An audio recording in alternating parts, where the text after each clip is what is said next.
Hey, what's happening, everybody? Robert Phoenix here. Hello, hello, hello. Are we on? We are on. Good morning. Just a little bit after our generally agreed upon 9/11 start time. Man, I was so tired this morning. Wow. Cedar fever. They know what they should do. If they wanted to defeat Kim Jong-un, they just have to figure out how to plant a bunch of cedar trees in North Korea. I mean, that's it. Either that or there are these videos on YouTube where people will throw rocks into the cedar trees and they explode. I mean, literally explode with all this pollen. The male cedar tree might be the most absolutely virile specimen on the planet.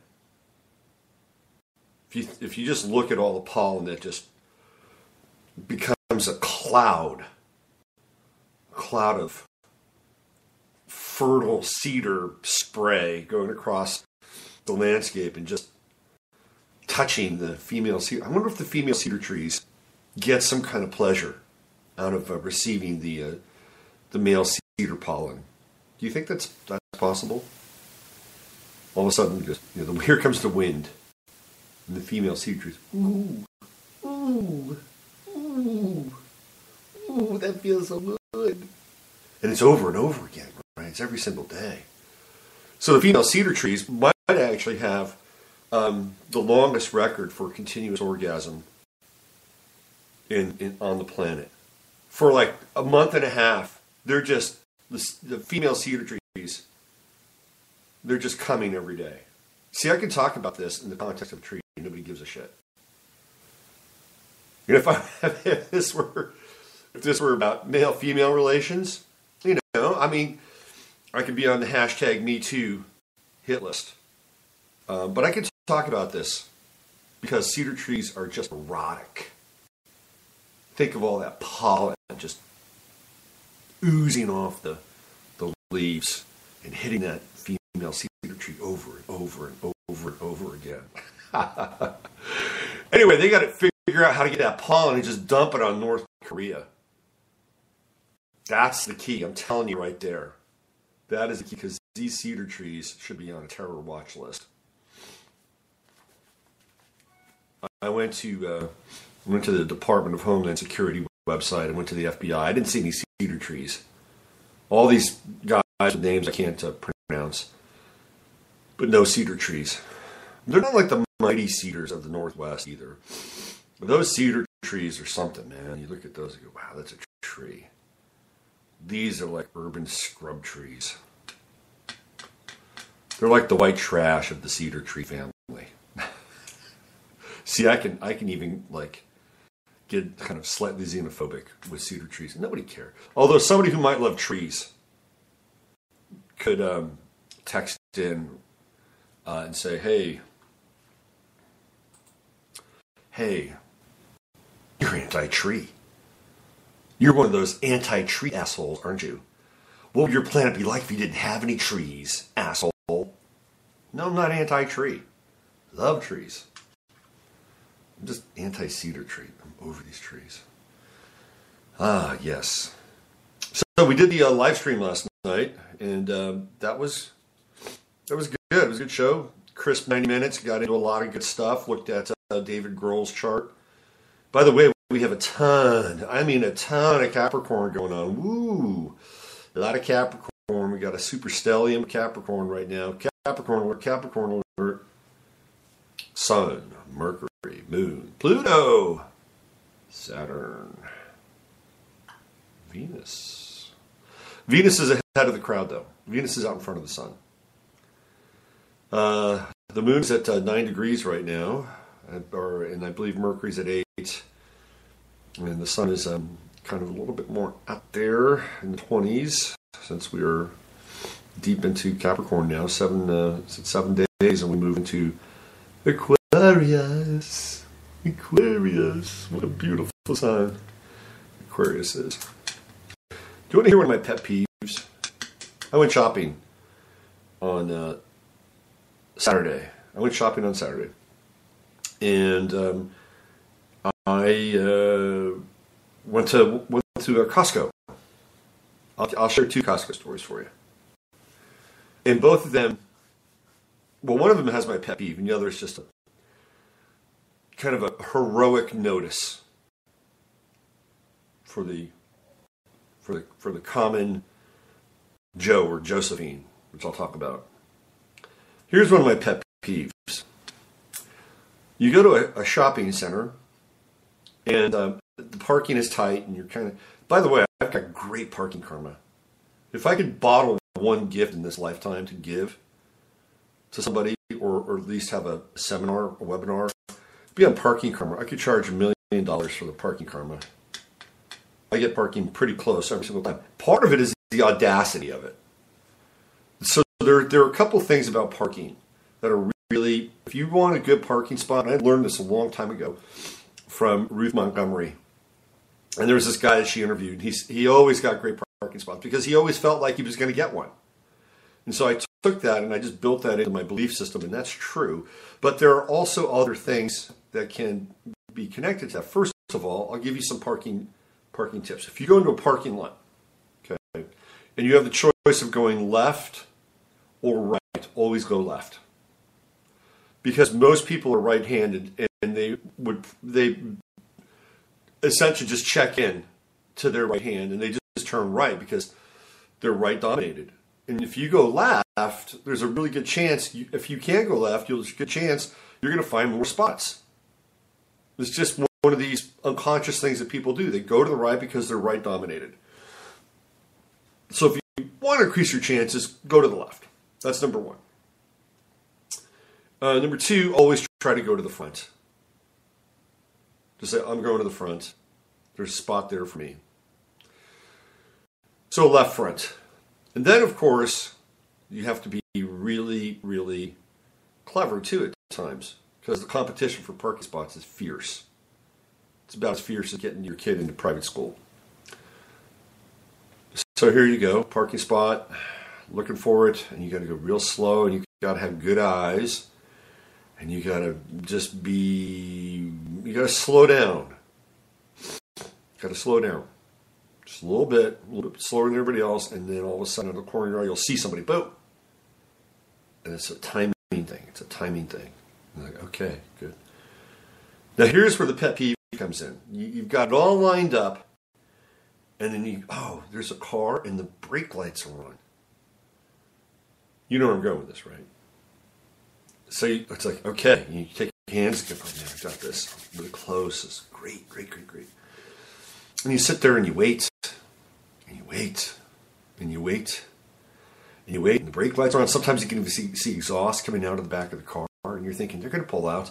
Yeah, I know, they're checking their messages. But then they just sit there forever. And you're like, okay, now you got to figure out, now you got to get into their head. What are they doing? Are they going to move? And then you have the added pressure now of the car to behind you. You start to kind of feel their psychic forces on the backside of your head, right? Just kind of bearing down on you a little bit, and you got to block them out. You sit there and wait, and you wait, and you wait. And in those moments, I almost feel like I want to go right up to their window and pound on their fucking window as they sit there going through their messages on their cell phone. I'm like, boo, boo, boo, boo, boo. Are you leaving? Oh, yeah. Oh, sorry. Now, I've actually done that. I have done that. I haven't pounded. I haven't gone,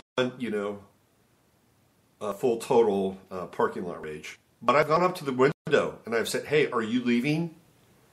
And just kind of put the pressure on them a little, because not everybody does that. I did that once or twice. One time they were actually leaving. The other time it's like, no, I'm not.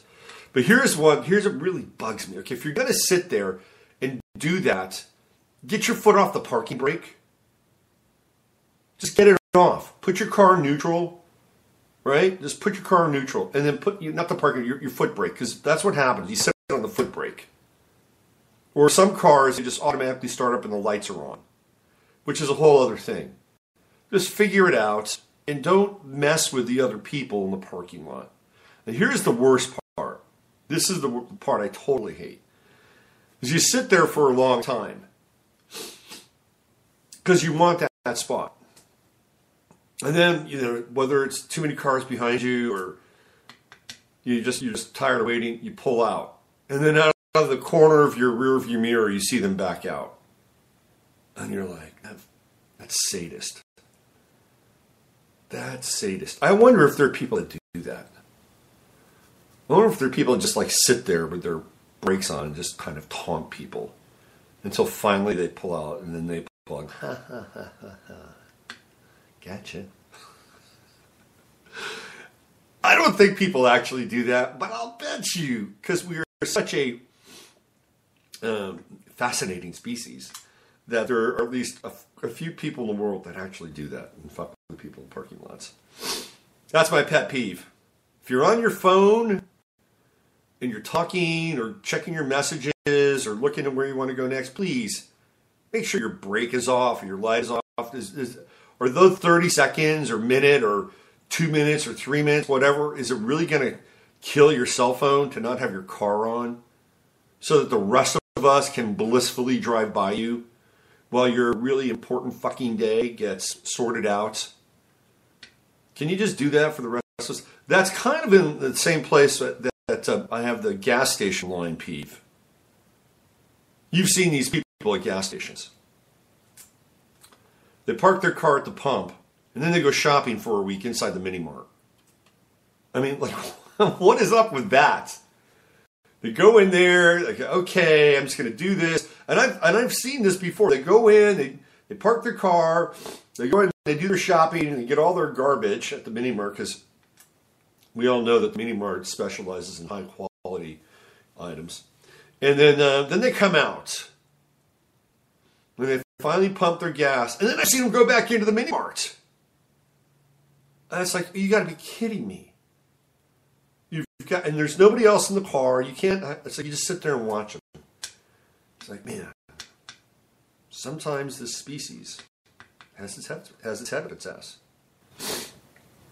That's the other pet peeve. They're kind of pet peeve 1 and 2.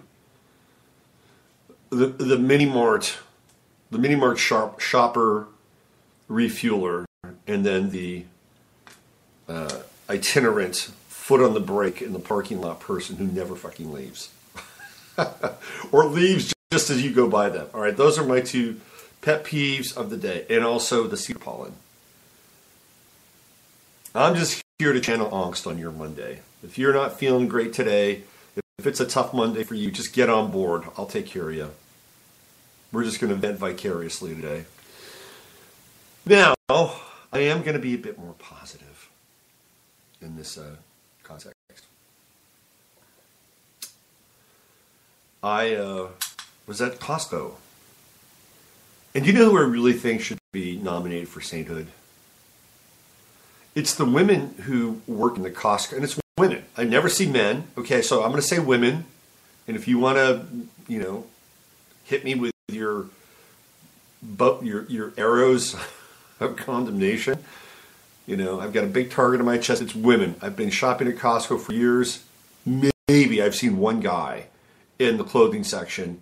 And what do these women do all day? Maybe they move around the store a little bit, but I tend to see the same women in the section all the time. They fold the clothes that other people mess up. You've been there, you go, you look at something, or the thing at Costco is that you can't always be guaranteed that they have the size that you want. So you got to dig through stuff and everything's stacked up. It's not the most neat kind of operation. But they have these women there, and all they do is fold the stuff that people have messed up. So these are the handmaidens of order, and that's what they do. They're rearranging the universe and bringing order out of chaos. They're performing a really important alchemical act, and they don't even know it. They're just going about their business and sort of continuing their soft labor. That's soft labor. I mean, all you do is fold it up, stack it up, fold it up, stack it up, fold it up, stack it up.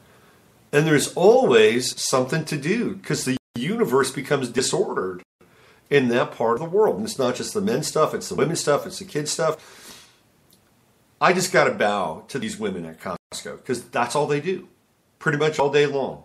They may get moved to, I don't know, some other section of the store, but it's doubtful because that section really needs to be monitored. But I wonder how these people feel. I mean, what's going on inside their heads?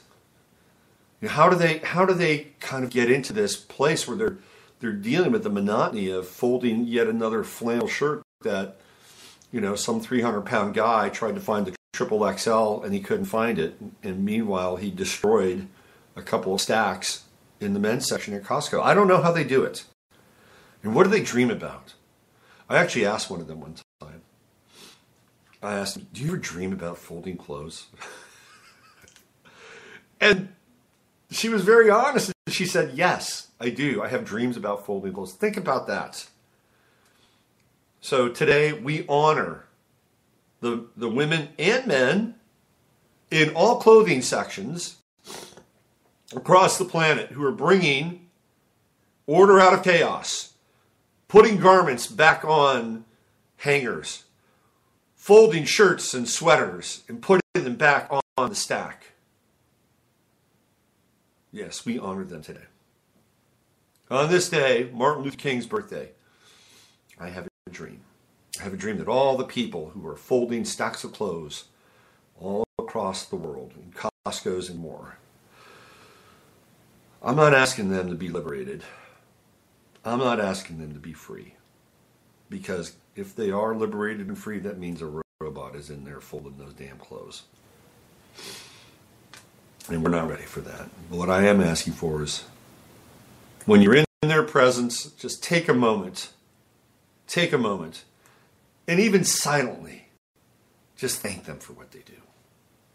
You don't have to go up and tell them that they're a big deal, but they are. They're bringing order out of chaos. They're performing an incredible function, and it's a very Virgoan function too, by the way. So the Virgo in me loves the Virgo in the situation. God bless y'all. So here we are, Martin Luther King's birthday. In the name of love. I actually like that song. That's back when I liked U2. Before Bono became Boner. Yeah, I still like that song. Well, I still kind of do like that song. What I really like in that song is I really like the Edge's guitar playing in that song. It's great. He's an amazing guitar player. Absolutely, utterly amazing. So here we are, Martin Luther King's birthday. I guess we could revisit the assassination by James Earl Ray. I'll just give you the Reader's Digest version of it, my perspective. I'm not going to go super granular here. But Martin Luther King was somebody who was groomed for his role, just like Rosa Parks was. And I believe it was, the Outlander School, or it was the school in Tennessee that was set up by Marxists. An actual school. It was like a Marxist kind of finishing school. And that's where Martin Luther King, Rosa Parks, and a lot of the players in the civil rights movement were educated. Highlander School? Highlander? I think it's the Highlander, or it's either Highlander or I always get them confused. You can look it up. Anyway, that's where they got educated. It was a Marxist finishing school. So these people just did not kind of, it wasn't like Martin Luther King had a moment with God. And God said, Martin, go out there and preach the gospel of freedom and equality. Now, he was actually created in large part, just like everybody is, for the most part. I mean, you got to have some talent. You got to be able to orate a speech. And that guy could talk, man. He was powerful orator. But to think that, he kind of, stood there in the squalor of the inner city, or looking at two drinking fountains in the south, and crossed his arms and had kind of his Moses on the mountain moment, and decided to dedicate his life to truth, freedom, and equality, you would be incredibly far off. And it's the same with Rosa Parks. They both went to the same school, and they were brought into the program. They're brought into the program. And that's not to say that what they stood for is it's common sense. I mean, equality is what this country is about. I mean, theoretically, it's what it was founded upon. And we don't want to go down that rat hole because there were some deals that were made during that time which did not seem all that favorable towards equality, especially as it related to the notion of slavery and the continuation of slavery as it was being run out of Rhode Island and Providence by the slave traders who had been deposed from first Spain and then New York. And it was a deal that Washington made with them, i.e. Aaron Lopez and his buddies up there in Providence got money for the revolution, and in turn they were able to continue their industry of human trade. So you can look that up. That's a fact, Jack. Anyway, so these are all important things. They're very important. We should all be able to live under a banner of equality and freedom. Real freedom, being able to speak and think and talk and share ideas amongst one another freely, without fear of censure. It's important. Across the board. It doesn't just grant it to one side, one group, one special interest group. No, it's for everybody. So on this day, with Martin Luther King being honored today, let's just, let's hold that space. That his dream was our dream, and for every stripe and every individual of every color, race, and creed. And that is a fact. Now, where Martin Luther King got into trouble is when he started to talk about the Vietnam War. When he started to talk about the Vietnam War, he was crossing that invisible Maginot Line. That was the no-fly zone. Because now all of a sudden Martin Luther King was seeing himself as a messenger, not just of equality, justice, and freedom, but peace. And you don't do that. Not during the Vietnam War. That was the third rail during that time. This guy was really popular, really powerful, and he had the potential of swaying people to the point where all of a sudden the anti-war movement now has a reputable and respectable voice who gained significant momentum. And of course, unfortunately, a lot of the human fodder for the Vietnam War came out of the black communities in the inner cities. So they didn't want their cannon fodder to be snatched away from them. So they wanted to shut Martin Luther King down. Now the word on the street, if you want to go down the rabbit hole, is that Martin Luther King's road manager was Jesse Jackson, and that's true. That's absolutely true. It was Jesse Jackson, and Jesse Jackson made a change for the hotel room at the last moment because his hotel room was not going to be accessible via any kind of angle from another building or even the street. It was kind of on the inside and protected, and at the last moment Jesse Jackson changed the room. And there's speculation that a little deal was made with Mr. Jackson, who has profited nicely since the passing of Martin Luther King, kind of stepped into his shoes for a while, and then became kind of a grade A ambulance chaser. So there are people in the conspiratorial community who believe that Jesse Jackson set Martin Luther King up. You can look that up. Just another little tidbit for you to ponder here on Manic Monday. So it is Martin Luther King's birthday, and we honor everybody's, and I mean everybody's, conscious and active participation in the world of freedom and liberty, truth, equality, and justice for all. It's the American way. It's the absolute American way. And it's for everybody. That's my dream. That is my dream.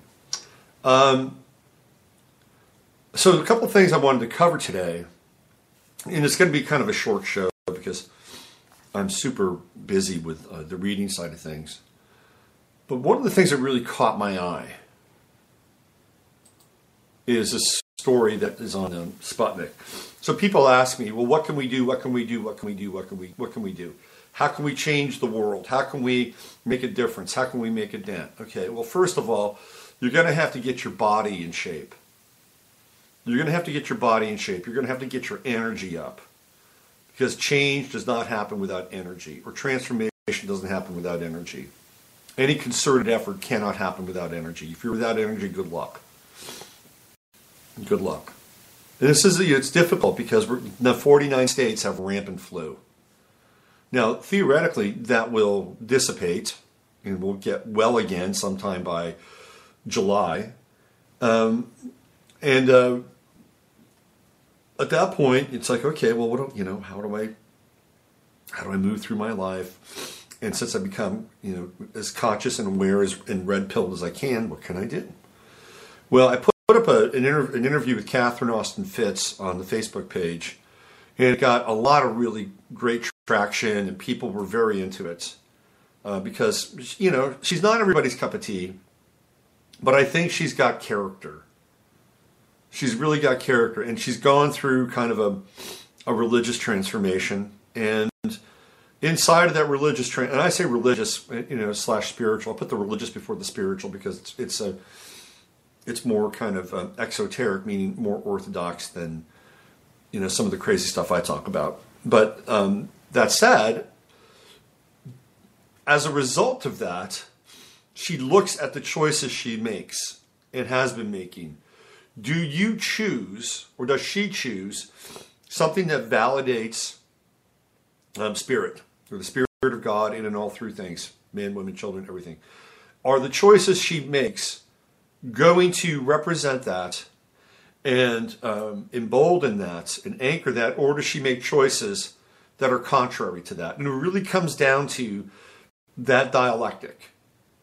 And this is what she's essentially talking about in this video. One might say preaching, but it's really not preaching. It's very clear. It's very clear what she's talking about. So, again, what do you do? What do you do? How do you make a stand every single day? And these little things matter. I tell you, they matter. You may not think they matter, but they do matter. I cut Netflix. Just done. It's like there's nothing on that. And now I'm hanging by my thread with Amazon. And Amazon's kind of got me a little bit because of the Prime. And every now and then I got to get something delivered, fairly quickly. If it has to do with my business or my work, 1 day, 2 days. So it's kind of at this point, I try not to use Amazon. If I want to get supplements, I go to supplement sites. I do my best to stay out of the Amazon loop. But I have it. I have Prime, and so I have the program, and it gives me. Amazon actually has some pretty good documentaries, I will say. Some real outside. And I love documentaries. But I got rid of Netflix because I didn't like what they were doing with the programming.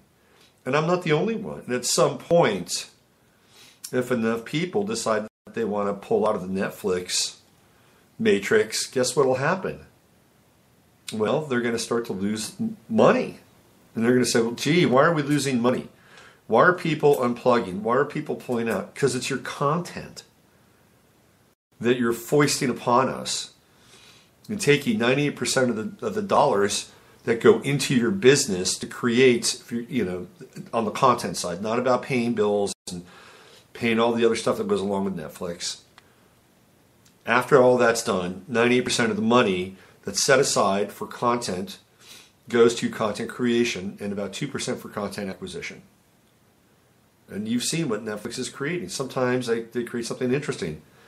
And other times it's really about, Bill Nye, the science guy, and that garbage. The Santa Clarita Diet. And I know a lot of people are into the orange is the new black. It's not my demographic. Sorry. So I got rid of Netflix. Boom, done. Done, and done. And there are other things you can do. There are other products. There are other, services. And sometimes here's a really interesting thing that I stumbled upon this last week. So I needed a new clutch for my truck. And it's a very pricey, very, very pricey operation. Most people are inclined to take their vehicles to the dealer if they want to get something done to it. And I would say, number one, rethink that. Rethink it. You think you're getting the best service at a dealer. That's not true. You will always pay whatever the going price is for labor. Then we'll cut you a break or anything, generally speaking. So the next step down is to find a local mechanic. And that's tricky because I know there are mechanics, and I've seen them and I've run across them, and they're crooks. They're crooks. They're shysters. Sometimes they'll actually screw things up on your vehicle. Oh, look at this. Did you know you had this? No, I didn't know I had that. Well, you have this. You should really get this taken care of. So you got to be careful. And there are two things. If you have a good mechanic and if you're so inclined, a good lawyer, you have found the two most essential elements in life. So I have one of these mechanics, but his quote for my clutch was pretty outrageous. It was $1,500. I'm like, wow, that's a lot of money. That's a lot of money. So what did I do? I went on Craigslist and I looked up mobile mechanics. And you need to keep this in mind. Just file this away. Because there are guys, and again, you have to find the right one, but there are guys out there who have a total garage on wheels operation. And I've done this before. I had a Mercedes a few years ago, and I found a mobile Mercedes guy who was so successful in his mobile Mercedes operation that he opened up his own shop, which is too far away from me, so I couldn't use him anymore, which was kind of a bummer. But I found this other guy, and he quoted me, I had to buy the clutch, and he quoted me $525. And if I had gone online and found the right clutch, I would have saved about another, $50, $145 for the clutch, buying it online. So the entire job would have been about close to $700. And as it was, that's kind of where it was. It was about $725 with labor. And it took a little bit longer. But he got it done. I saved $775. So that's not to say that I'm knocking out the guy who is up the road. He's got plenty of business, and I will go back to him on a moment's notice for a smaller job if I need to. So these are things that can empower you as a consumer. Could you say, well, why don't you just change your own clutch? Good luck with that. I can do some things, but I can't get under. I'm 6'3". I don't do well in small spaces. I don't do well cramped under a truck trying to unbolt a transmission. That is not my thing. Anyway, I'm just giving you another tool here. And there are other people that you can tap into in the local economy that can help you out. The dealerships, I mean, come on. And I've been to dealerships that are crooks too. So just find ways that you can empower yourself in an economic exchange. Now here's a story that got my eye that's related to all this. I'm going to read you the story, then we're probably going to get out of here today. Let me just see how much time we got here. 35? Yeah. Let me read you this story. This is a really interesting story. Colorado is turning into kind of a self-sustaining, interdependent state. And whether it's the marijuana industry that's going on there or what I'm about to share with you next, there's some interesting developments. Now, we all feel the pain of cable. We just feel that cable pain. If we want a connection, it's really expensive. And that's not even like plugging into your cable system where you get basic cable and whatever. Like I got out of that. So I've been trying to have my own sort of media assemblage outside of cable. So essentially I've cut that cord. I do use a streaming service called Sling, for better or worse. And it's okay.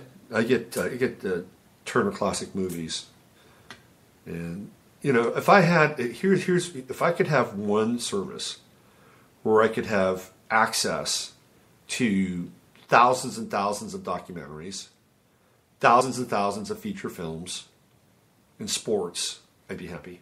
That'd be done. That's all I would need. I don't need anything else. If I could come up with that channel, I'd be happy.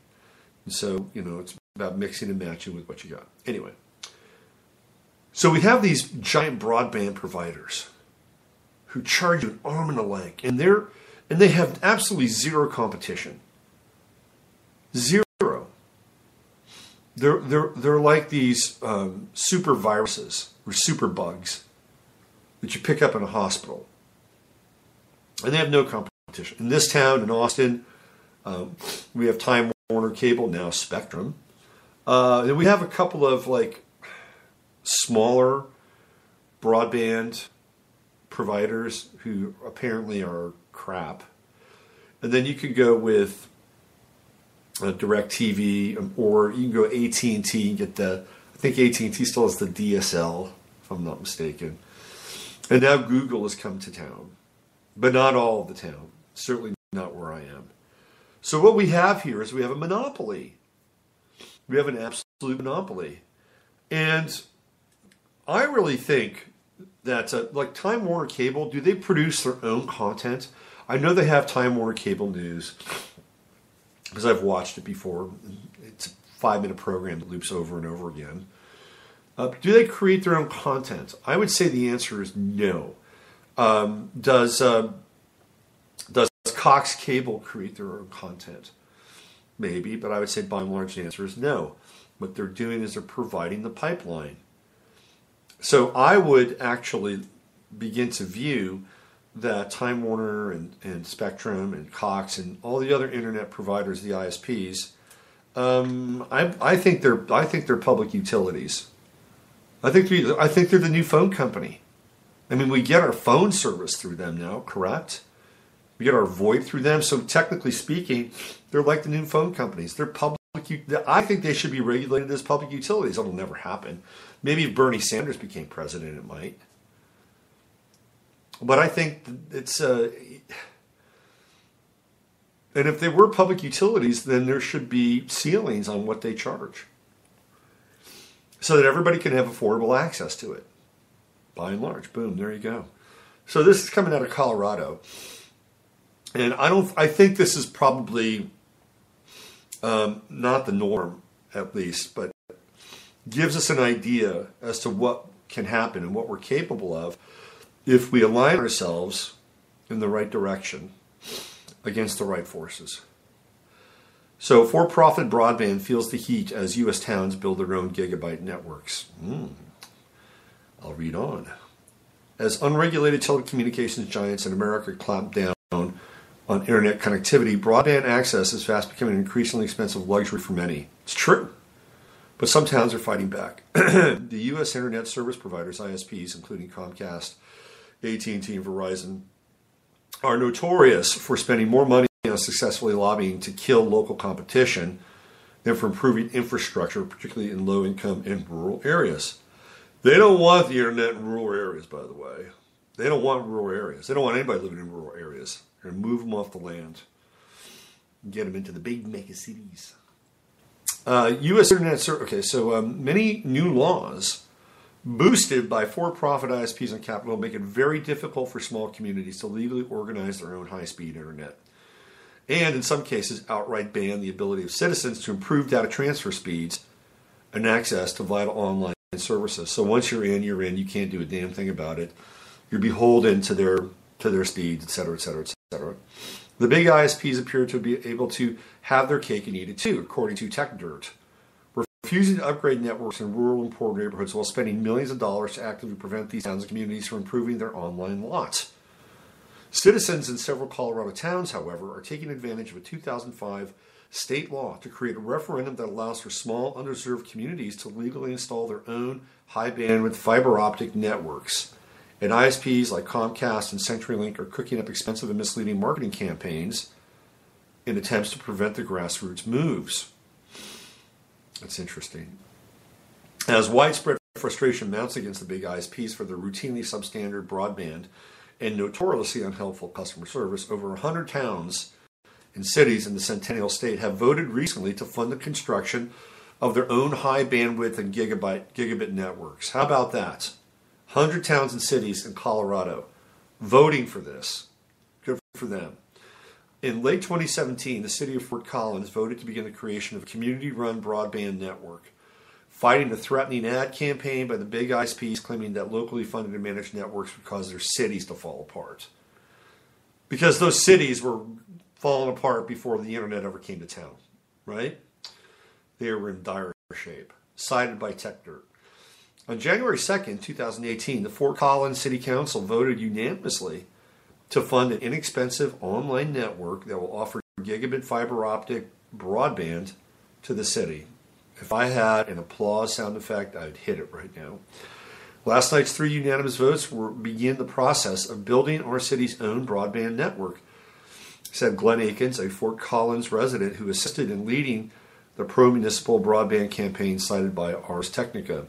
We're extremely pleased the entire city council voted to support the network after the voters' hard-fought election victory late last year, Akins added.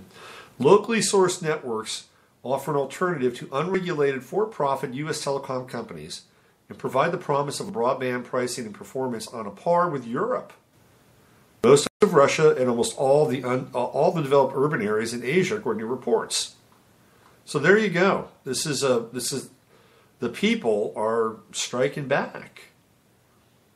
This is great. This is the kind of local grassrootsy activity and action that we need. Now these megalithic structures, these ISPs, they're going to do everything in their power to prevent that. You think the advertising campaign was the end of their activity to prevent it? I bet you they would be engaged in every type and level of sabotage, both above the ground and above the wires and through the wires. So people just get fed up and we want the good stuff. We want the professional stuff. But I salute Fort Collins and I salute the 100 cities in Colorado that are taking the information highway back. And we need more of that. Some areas it's not going to be doable. If you're living in a heavily kind of dense urban area, even if you're 1,500 miles outside of a city, you may not be able to do it. But in other parts of the country, I think it's a grassroots operation and a grassroots effort, and I just want to take time to recognize that and applaud that. Because this is very Capricorn, right? This is where we have the Capricorn in action. So what are people doing in that moment that's so Capricornian? Well, they're voting. And Capricorn it's a sign that's connected to the electoral process and governance. And they're taking on, the big ISPs. And they're bringing it home. They're taking on the corporation. And they're bringing it home. And they're allowing people to have an affordable alternative that they themselves can actually put together, figure out, and build. And you know there are people out there that can do that stuff. They'll roll up their sleeves and they love the challenge. And I'll bet you that a lot of them are going to be in their late 50s and early 60s, and they're outside of the tech world, and they've got a lot of experience, and they're going, let's go, let's get it on. I want to do this. This makes me feel like I'm alive and important again. You know, that I'm vital. I've got some skills, and I'll contribute to this. We need more of that. I did a little kind of jaunt around the hill country yesterday, just to get out and see some other parts of it. And I went and had breakfast in this intersection of a town called Kyle and Wimberley. And I also drove into Wimberley, and I was just checking out Wimberley, and it's a little town. It's a very interesting town. I think it incorporated in 2002, if I'm not mistaken. Or 2005, 2002, early 2000s. Before that, it had been unincorporated. And it's a very kind of artistic town. And they don't have a lot of box lot stores. They have an H-E-B there, and that's about it. If you want to go to Home Depot or Lowe's. You have to go into San Marcos or Kyle or someplace like that where they have those. And I had some. So first of all, they have community radio. The community got together. They built the radio station. They have community radio shows. I talked to a guy that helped actually put the studio in. And this is a guy that worked for NASA. There's a lot of NASA rejects that are around in their late 50s, floating around Texas, doing a lot of interesting things. Honestly. Because a lot of people were employed by NASA and eventually their jobs went away, but their skill set and their mindset never went away. So here they are building a little radio station in Wimberley, Texas. And then I got the skinny on the water. Now, this is really a trip. If you go to Wimberley, it's like on an amazing aquifer. They have a river running through it, I think it's the Guadalupe, if I'm not mistaken. They have it's part of the or is it the Williamson aquifer? It's a huge aquifer. And then they have Jacob's Well, and they have the Blue Hole, and anyway, it's a really interesting place in terms of water. There's a lot of it, and yet they have two bodies that manage water in the town. You have the town of Wimberley, who manages the water, and then you have this corporation that's come in to get in on the water of Wimberley, and I found that you got to pay $150 a month just to have the access to the water through this I think it's called Aquadyne or Aquacorp, something completely sterile, And then that's not even including your water bill. So you're just checking in. You're checking a box for $150 a month just for this private company to come in and run your water. Wow, it was kind of a revelation.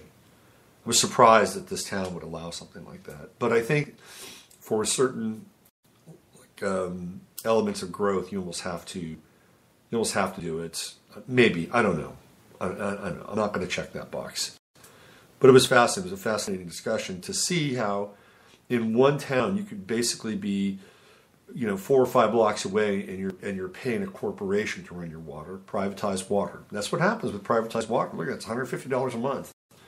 And you're in another part of the town, and you're paying, $35 a month. Where do you want to live? Simple math. All right, so why don't we just pull this bus right back into the station today? 10:03 a.m. So I've gone, about 45 minutes. 45 minutes. Let me just check the old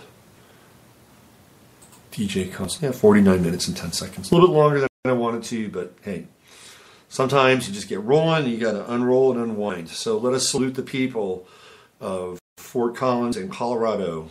Good luck on your quest to retake the information highway in your area. And also today on Martin Luther King's birthday. Again, we just want to acknowledge everybody's right to access freedom, truth, liberty, equality for all. For all. What an amazing concept and what a great dream. All right, I'll leave it there. You know the drill. Use your head to discern what's real, your heart to see what's possible. I'm Robert Phoenix.